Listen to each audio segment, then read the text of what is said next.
El 16 de octubre de 2021, falleció Felipe Cazals, uno de los más grandes directores mexicanos. Aquí la nota. El cineasta formó parte de una generación de realizadores que revivieron el cine mexicano en la década de los 70.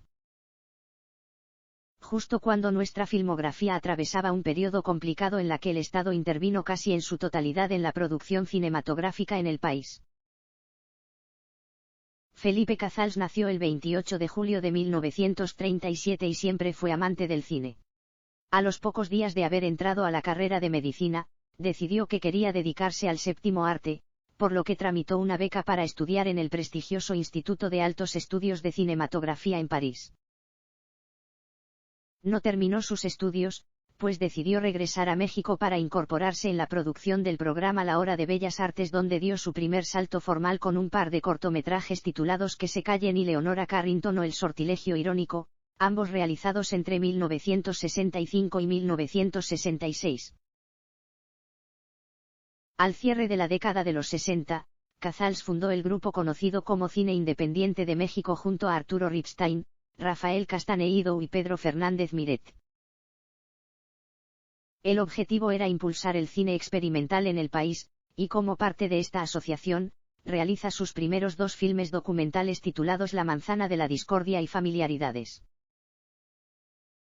Luis Echeverría y el cine mexicano. Esta fue la entrada de Felipe Cazals a los temas que siempre dominaron su filmografía, como la crueldad y deshumanización.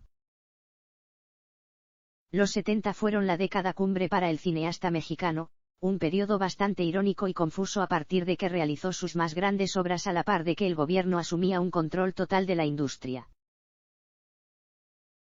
Durante el sexenio de Luis Echeverría, se impulsó el séptimo arte en proporciones impresionantes e interesantes. Por ejemplo, se retomó la Academia Mexicana de las Artes y Ciencias Cinematográficas, y por ende, la celebración de los premios Ariel.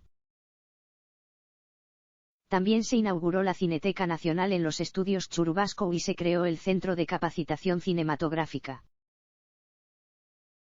Además, se nombró al nuevo director del Banco Nacional Cinematográfico.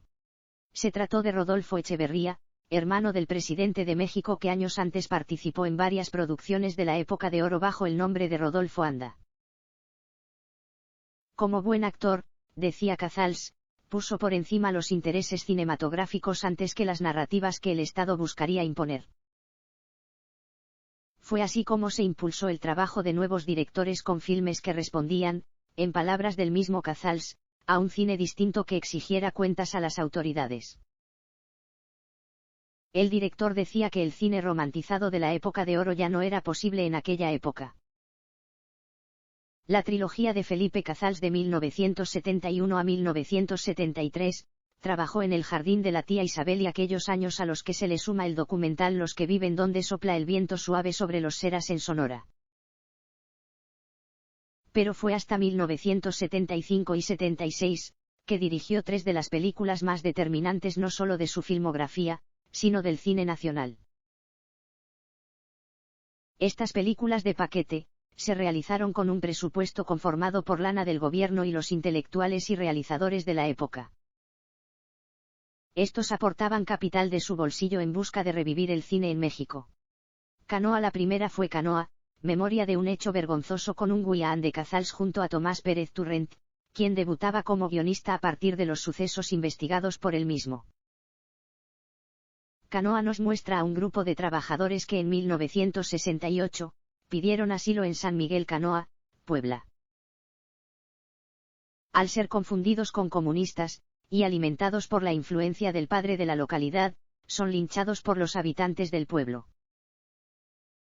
Canoa formó parte de la competencia de la Berlinale en 1976, donde se llevó el Oso de Plata. Aquí cuando regresó al festival en 2017. El Apando luego trabajó en la adaptación de El Apando, novela homónima de José Revueltas, la cual fue escrita durante su estancia de 3 años en el Palacio Negro de Lecumberri tras ser acusado de ser el autor intelectual del movimiento estudiantil de 1968. La película de El Apando fue escrita por Cazals junto a José Agustín con la participación, mínima, de Revueltas. También contó con la fotografía de Alex Phillips Jr. y la música de Gonzalo Curiel. El filme participó en San Sebastián en 1976, pero que se fue con las manos vacías. La razón. La presidenta del jurado, la mexicana Dolores del Río, pensó que la Pando era repulsiva, y se salió de la proyección antes de que terminara el filme.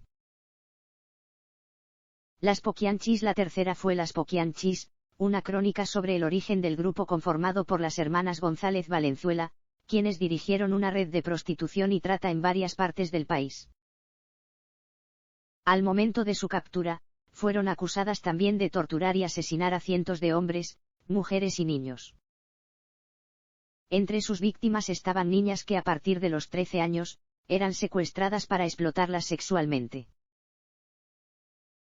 También eran torturadas en caso de quedar embarazadas, no obedecer las reglas, o bien, cumplir 25 años, pues ya grandes les eran inservibles. Estas tres películas, como mencionamos, definieron el cine mexicano al tratarse de relatos testimoniales y exactos. En otras palabras, un cine que habló de la realidad con una conversación directa y bien articulada con la audiencia. A esta narrativa se le sumaron otros grandes directores de la época como Ripstein, Jaime Humberto Hermosillo, Paul Leduc, y más.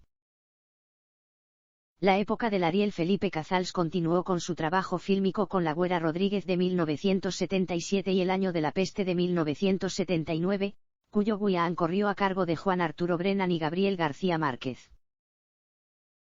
Esta cinta le valió a Casals su primer Ariel como director.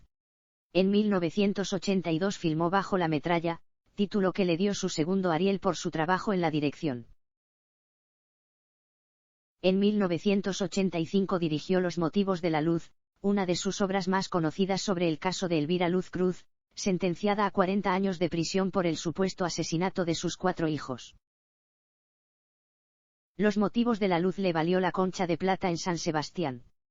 También le entró a la televisión con Cuentos de madrugada y Luces de la ciudad que dieron paso a la película Las Inocentes, El Tres Copas, La furia de un dios, una adaptación libre de la obra de Camus, y Quinault.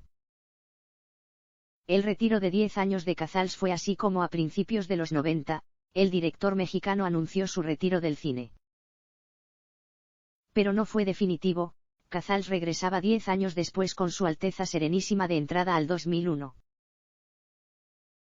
A este le siguió el docudrama Digna.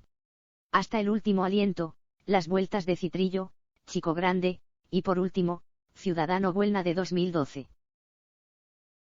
Aquí nuestra entrevista con Casals por el estreno de Ciudadano Buelna. Casals siempre decía que sus películas no solo le pertenecían a él, sino a cualquiera que se subiera al barco fílmico. Y no estaba de más. Empezó a hacer cine, uno realista y crítico, en una época peligrosa. Por lo que el peso de la medalla no solo la debía cargar él, sino todos los que apoyaron su visión y ayudaron a que el cine mexicano encontrara una manera de salir a flote en medio de una época oscura, violenta y represiva.